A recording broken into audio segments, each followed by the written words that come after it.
வேலூர் மாவட்டம் அரக்கோணத்தை அடுத்த பணப்பாக்கம் அரசு ஆண்கள் மேல்நிலைப் பள்ளியில் 10ஆம் வகுப்பு மாணவனை ஆசிரியர் தாக்கியதில் தலையில் காயம் ஏற்பட்டுள்ளது.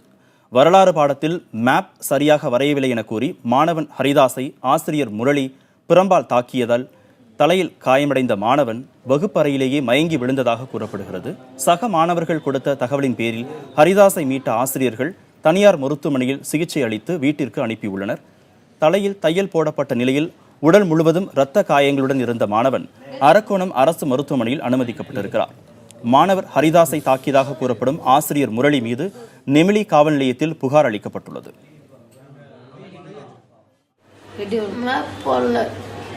அதனால அஸ்டாடு மூழ்கில் மண்டை மேலே முதல்ல அஸ்டாடு, அப்புறமா மண்டை மேலே கை வைக்க காலெல்லாம் தொடமெல்லாம் அஸ்டாடு.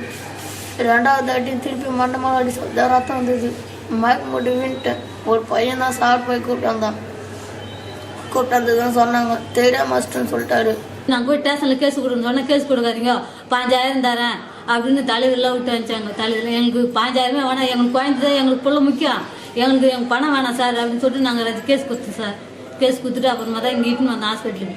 அதுமாரி அடிச்சு அப்படியே சொக்கா கட்டிட்டாங்க. ரத்தம் தொலை போய் தான் அப்போ கூட அவர் செம்ம அடி அடிக்கிறாராம்.